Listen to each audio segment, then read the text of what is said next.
Testing, 1, 2, 3. Is everybody here? Welcome to week 12 of our blended class. And today we're going to talk about, can you guess it? Internet crime. Yes.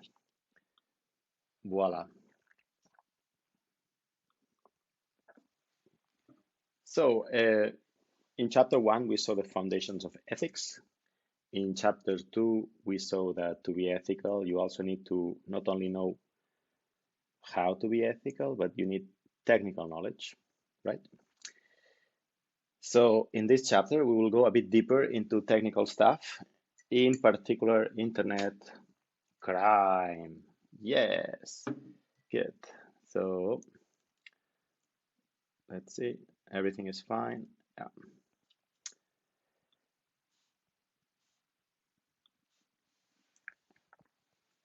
Right, so what will you learn here? Well, you will learn the trade-off between being safe and productivity. What does that mean? It means that you can be, you can have your computer and make it very, very, very safe. But if it's also very hard to work with a computer, then why do you have a computer, right? So there's a trade-off between safety and how much you can work. We will see types of cybercrime, and we will see the persons behind those crimes, and we will see how to make your organization, your house, your school safer, and what should you do if you're hacked as a company. So when you go to work at a company, and maybe you will be in charge of the IT department or the security department, how do you respond to an event when they hack the company? And then we'll learn another thing. Can you guess the keyword here? It's forensics. So we'll see what's that. Okay, so let's go at it. Another thing I want to say, in this lecture, there are quizzes inside, and you can only see them if you're logged into the system. So log in into the system so you can access the quizzes. If you're not logged in, you will not see the quizzes.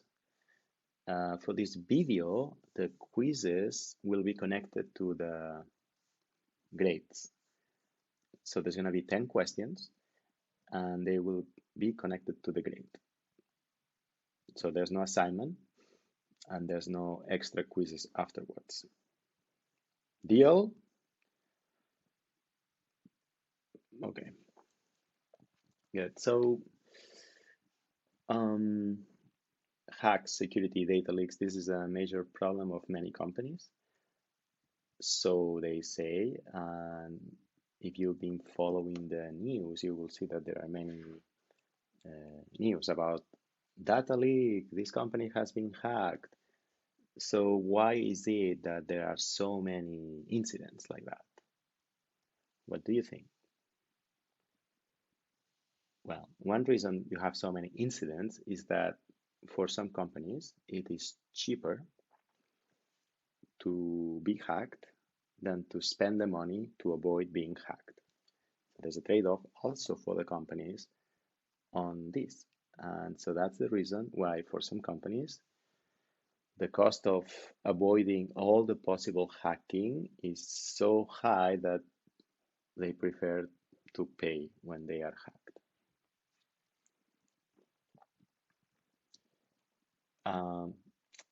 The main area of risk for companies these days is data when the hackers steal the data of the customers. And as I said, because Some companies prefer to be hacked and spend the money on protecting the data of the customers or of the employees. The governments had to change the law, so that's why you have this law called GDPR.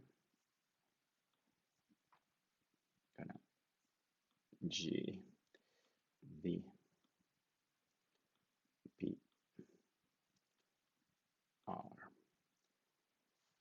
This law is by the European Union, and it means General Data Protection and Privacy Law. And what this does, it uh, makes a big fine for the companies like Facebook or Google if they don't follow the rules. In other words, if they are careless about the customers' data, your data, and your privacy. So this is one response from the governments to the company way of doing business where they are not so careful with the data. California has just made a new law which is similar to GDPR, and we will also see it. So we will see in detail GDPR in 2 chapters time.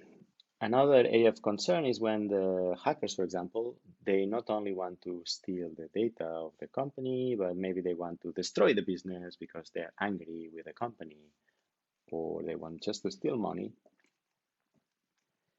So as we said, there's a balance between business needs and the users, customers' needs. Yes. So another thing we should consider is why there is so much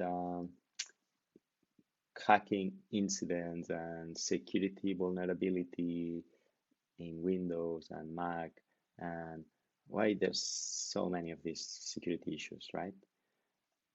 So one explanation is that when computers started, the priority was not safety or security. When computers started, the computer was in a room, it was not connected to the internet, there was no internet. So the only security concern was that somebody from outside the building or the team would enter the room and use the computer. But at that time, that was not a big deal because you had a security guard there that knows who's the engineer. It was not a big problem. But then what happened? Well, computers started getting connected to the internet, right? And then the computers were never designed to be secure. They were designed to do computing work and calculations. Imagine that building a computer, it's so complicated.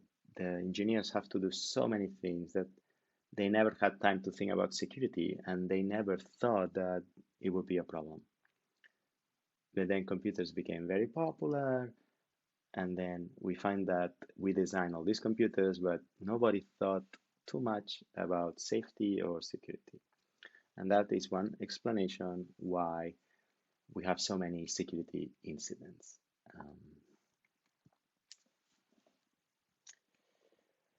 Right, so this is more or less what is that, and it will not stop.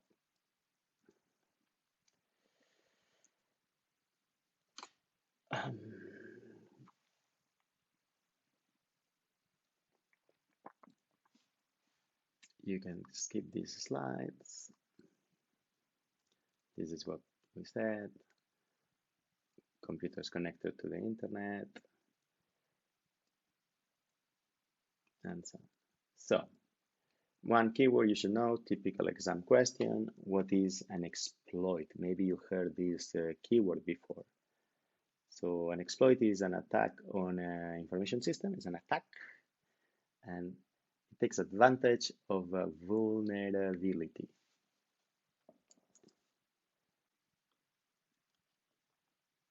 Here, due to poor system design or implementation.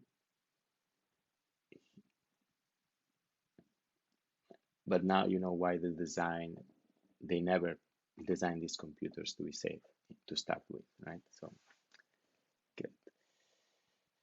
There's another keyword you should know. It's called patch. And so a patch is when you have a hole,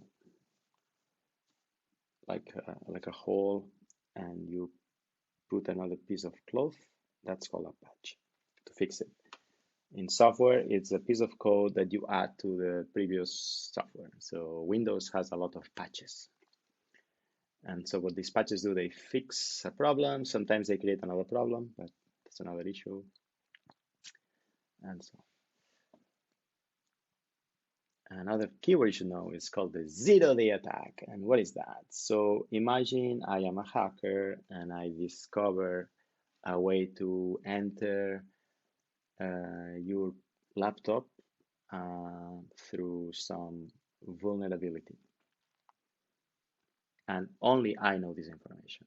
So what can I do? I can go to many people's laptops and steal their bank account information and earn some money. Good. This is called a zero-day attack. It means that you or the companies cannot do anything about it. Why? Because first, they don't even know that this problem exists. So zero-day attacks is the nightmare of all the companies, right? Once this vulnerability is made public, everybody knows it. That is not a zero-day attack anymore. And so you start counting days, 1, 2, 3, 4. And then the companies, once they know this problem, they race to release a patch to fix the vulnerability so they can stop the hackers. Right. So as you may know, Windows, Apple, they offer a lot of cash prizes if you can find vulnerabilities and you tell them before you tell your hacker friends. So if you want to earn some money, you can go to apple.com and look for a vulnerability awards prizes, and you can participate. And if you find one, you can send it to them and they will pay you some money. You're welcome.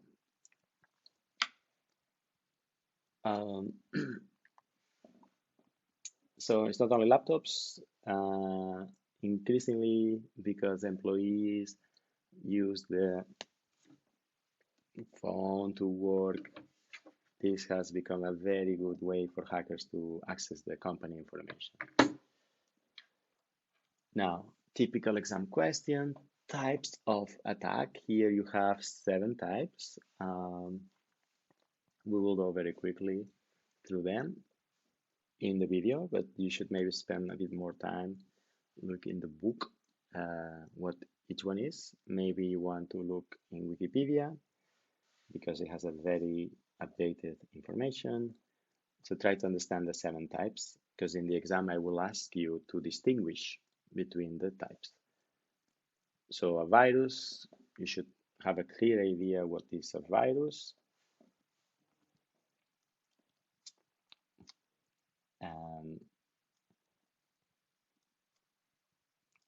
And you should be able to distinguish between a virus and a worm. So try to look in the book what is the difference. So viruses, how they spread, worms, how they spread, what's the difference? Yes. By the way, do you know any famous viruses out there? Okay, so one of the most famous viruses out there was called the I love you virus. Maybe you know it. It was invented by a Filipino student, and it was about 20 years ago. So about 20 years ago, Microsoft Outlook was not very secure. So you could send an email with a macro inside, and this macro would, when the user click on the email, on the attachment, it would open the macro automatically. And this macro, you could say, get me all the addresses in your address book and resend this email. So what this student did was very smart. He sent an email with the subject, I love you, and the attachment, I love you. And then he sent it to a few people. And of course, when people receive an email and says, I love you, what do? They click on it. And that's how this virus spread all over the Outlook users. So it was the first time that people realized that Microsoft didn't pay a lot of attention to security. So Worms is more for servers, as you will find out if you read the book. What is a Trojan horse? You should know this also. And it is connected to a famous historical Greek myth called the Horse of Troya. So maybe you want to check that Greek story. What is a DDoS? What is it used for? You can check that in the book. What is a rootkit? And what is a rootkit? Yeah, just check it out in the book. And what is spam? And why is spam called spam? Right? Okay, so spam is email, we know that, email that we don't want. And why is it called spam? So chat to me on Slack, and the first person who finds out why spam, email spam, is called spam, I will give him or her a can of spam.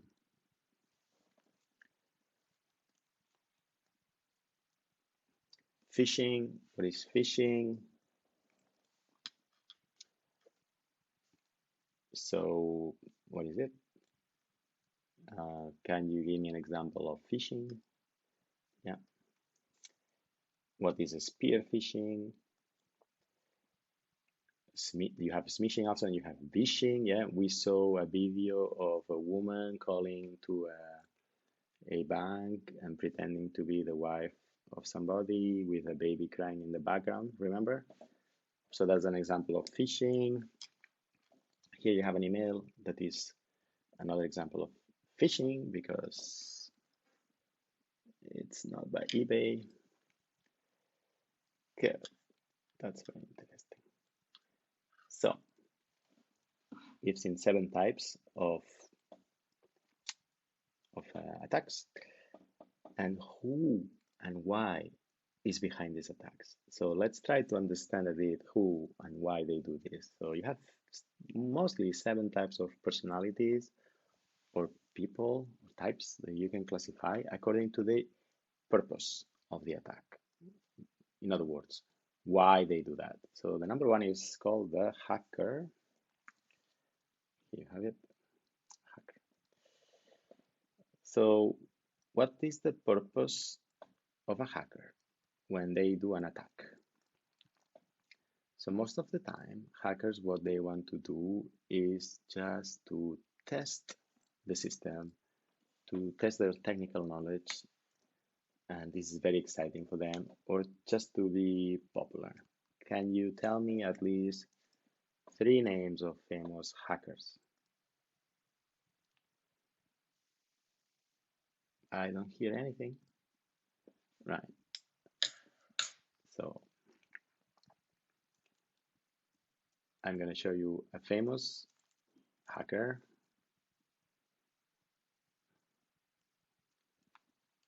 Steven Nick.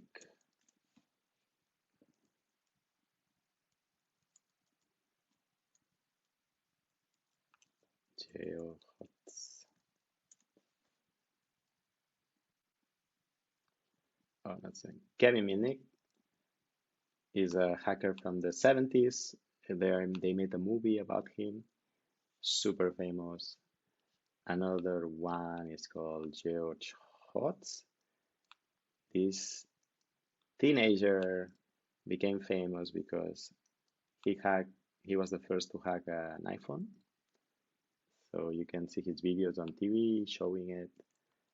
And so it's good if you know at least 3 famous hackers. Right. Then you have the crackers. So what is the cracker about? So the purpose of the cracker is not just to learn things, it's to cause problems.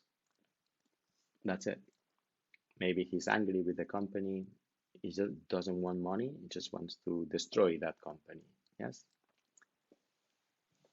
Third one is the malicious insider. So this is the most typical type of perpetrator. Usually it could be an employee who was working at a company and got fired, for example, and is angry. So it's also the most dangerous because people that know how things work inside the company, these are the ones that can most easily a cause damage, right? So if you've seen the great movie, the Big Short,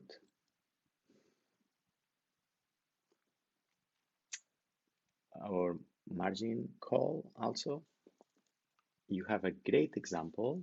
Let's see if we have it. Margin Call.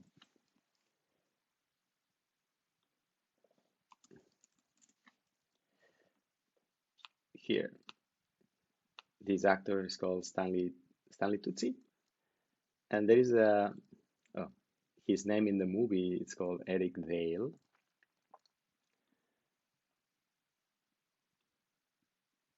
and you can see how in financial institutions and banks they fire people.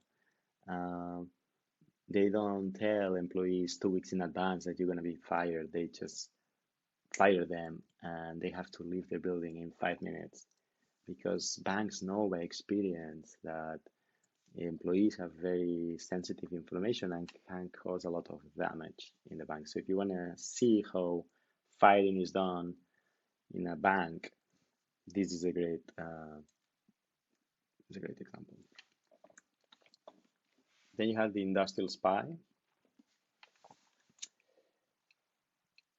The purpose of the industrial spy is to know what the company is doing, capture trade secrets, right? Then you have the cyber criminal. They just want to make money. Then you have the hacktivist. The hacktivists, they don't want to make money. They do the hack to promote their ideology. For example, to put their slogan on the web page. They don't want money. They just want to promote their ideology. And then you have the cyber terrorists. And their purpose, like it's a terrorist, but in cyberspace, right? Good. Typical exam question. Somebody does this or does that. Is it a hacker, a cracker, or a cyber terrorist? And here you have the slides explaining more in detail what they do. Good. This is a list of US laws regarding computer crime.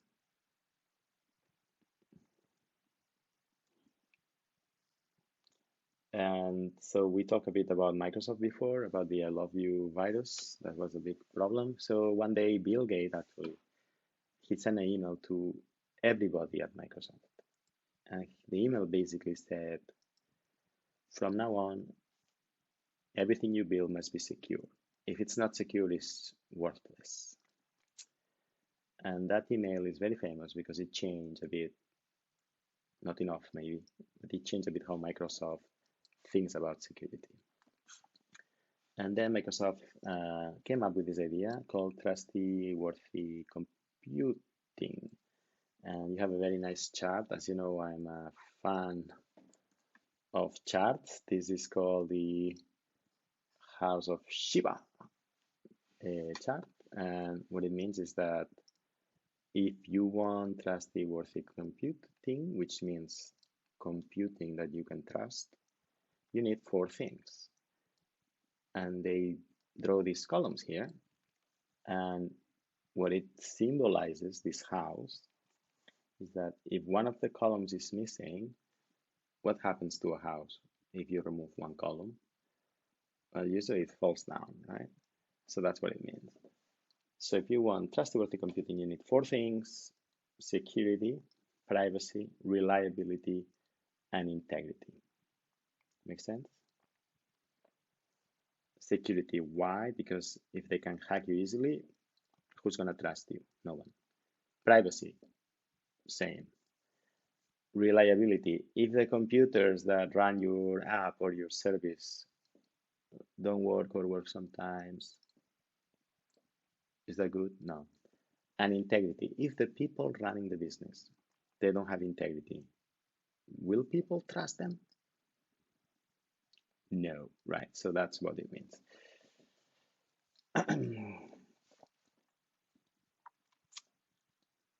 Another very important slide is this one, and this is super important. And what it means is that if you want your system to be secure, you need three things. You need technology, you need policy. So in the last week, you did IT user policy, so you know what is this about, and you need people. So what does this mean? In your organization, can you have IT safety or IT security without technology? No, because they will hack you very easily. Can you have it without policy? No, because if the users they're careless about the passwords, they will be hacked. So you will be hacked. So no, without a good policy, you will not have security. And people, this means that if your employees do not follow the policy or they do not understand the policy, it doesn't matter what policy you have, right? Because they will not follow it. So that's what it means. So if you want security in your organization, you need these three things: technology, policy, and people. So in the last week, you learned how to write a good policy, and then in other subjects, you will learn about technology, and I don't know which subject they will tell you to how to convince people, but I hope you have one of these subjects. Okay, good.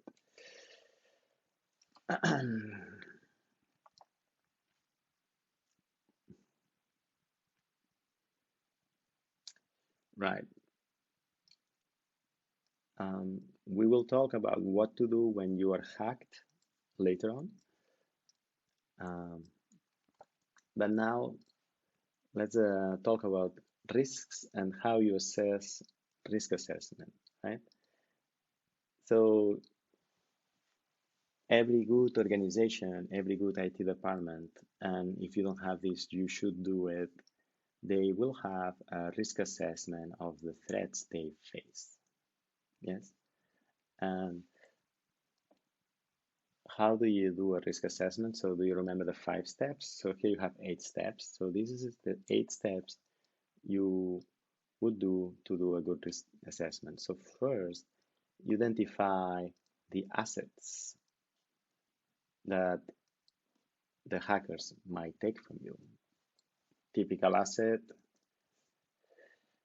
your customers' data, your private photos, your bank accounts. Yes, so what are the assets that you should protect? Then you identify the loss events that could occur. For example, being hacked through the email by phishing, or being hacked through the Wi-Fi because the password is very easy, or being hacked because the hacker went into the house and went into the Wi-Fi router and took the Wi-Fi password from there, right? So you identify those, make a list. Then you think about the probability, that's what likelihood means, that each of these events is successful. And then you think, how much will it cost me if that happens? And then you say, how can I fix that after it happens or before it happens?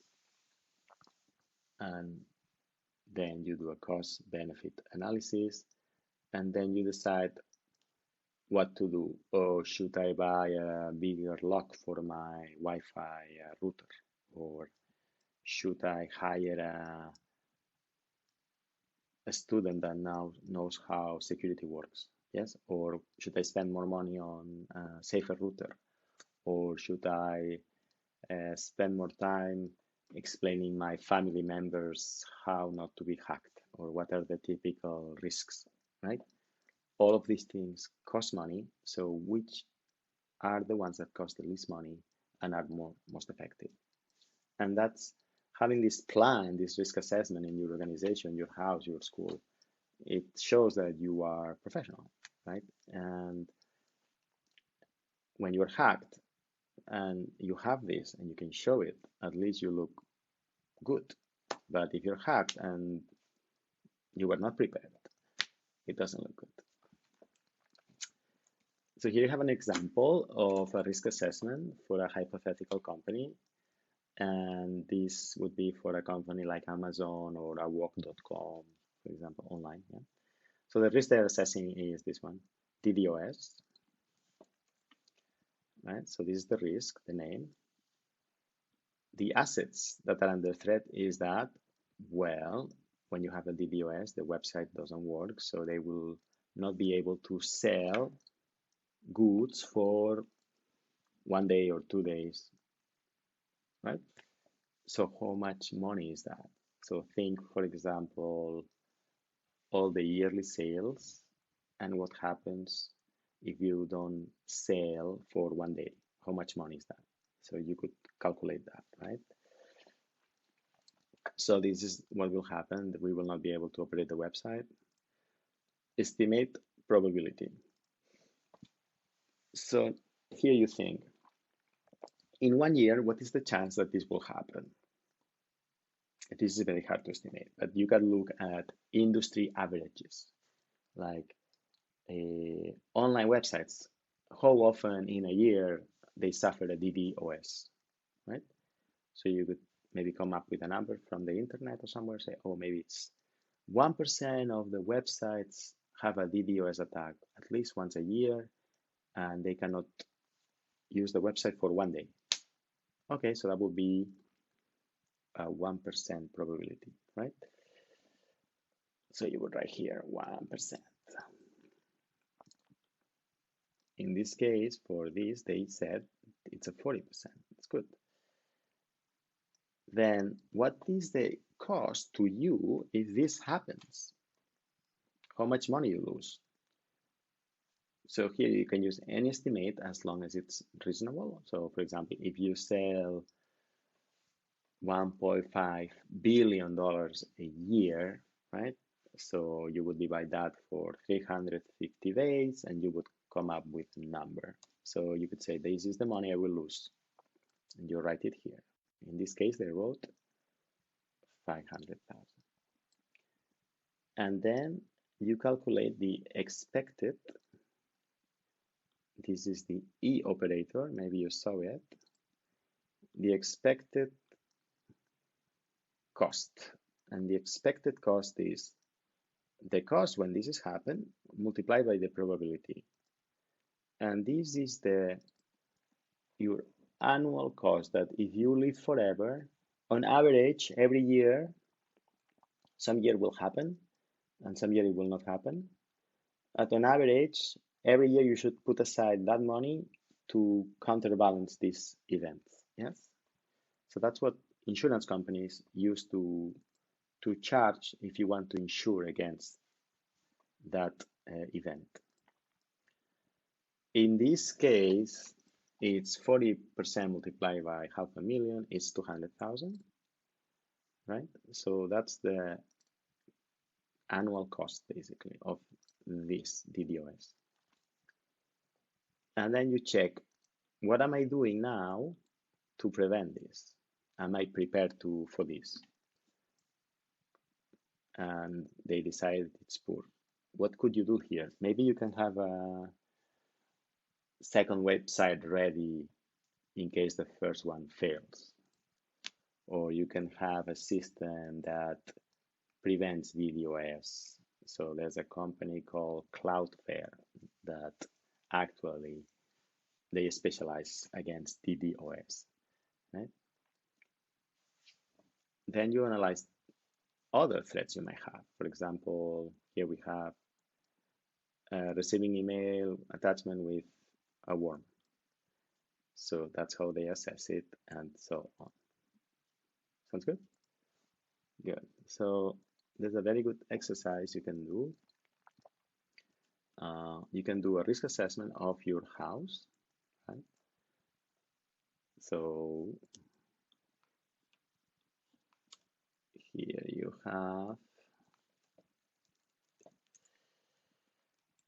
for example, here you have a student that decided to assess two things. One is that they will break in the door in the house. He decided that they have $50,000. He estimated that the probability is 0.3%. So the expected cost is $150, right?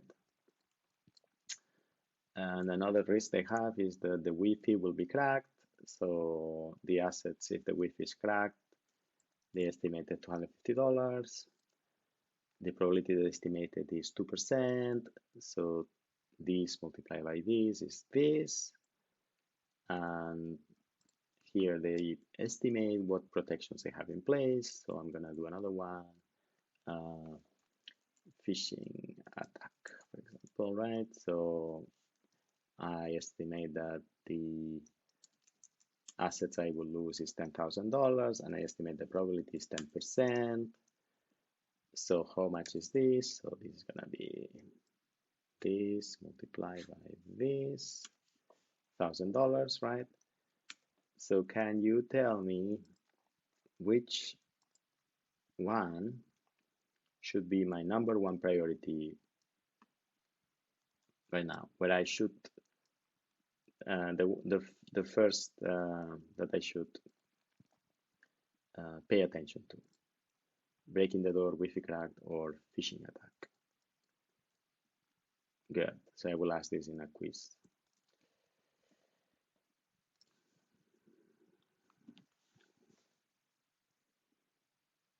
Good. So we said that you need three things: technology, policy, and people. So how do you teach people, hey, be careful when you receive an email with an attachment from somebody outside the organization because it can contain a virus, right? How do you teach people all these things? Trainings, how much money should you spend, right? So having a risk assessment can help you. So this is about establishing a security policy, which is very similar or the same to an IT user policy that you saw in last week. And as we said, there's a trade-off between ease of use and increased security. For example, in UAU, we have this policy that we have to change the password every 60 days. Some people think this is good, some people think this is bad. Some people think this is good because changing the password is safer, but some people say it's bad because if you force people to change the password very often, what happens is that they will write the password on a post-it and put it next to the computer, which is worse.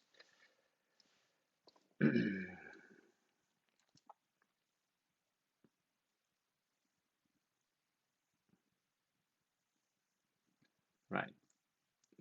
So you can keep these slides because you will see this in your courses. And the response. What happens when you have been hacked?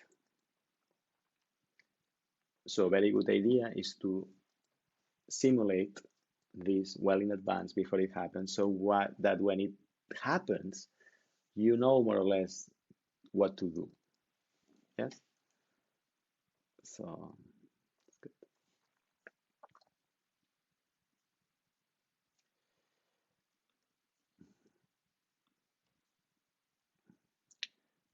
So as you will see later in the GDPR chapter, for example, if you are hacked and you're a company, you have to notify your users in 48 hours or you will have a big fine, because companies before used to hide this information because they didn't want bad publicity. but this was worse for the users because then the hackers could hack them easily, right? So the government said, enough, if you are hacked, you have to tell the users in 48 hours, or you will have a big fine. So that's a good thing that the EU did with the GDPR. Right. Regardless of the law, it's always a good idea to have a plan, as I said. So, uh,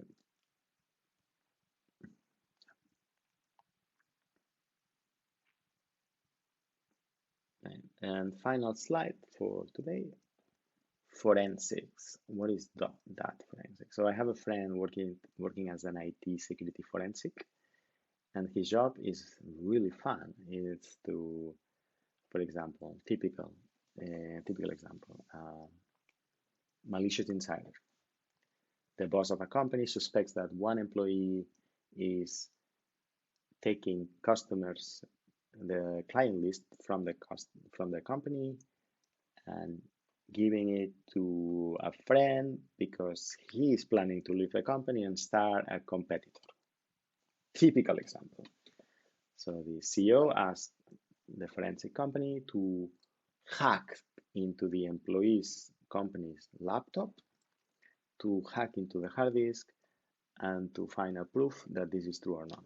And that's forensics, right? It's a combination of James Bond and what you're studying now, right? So if you like forensics, you will have a very good salary and very good job and very exciting also. Yeah. And that's it for the chapter. So I hope you completed the quizzes correctly, and I'll see you next week.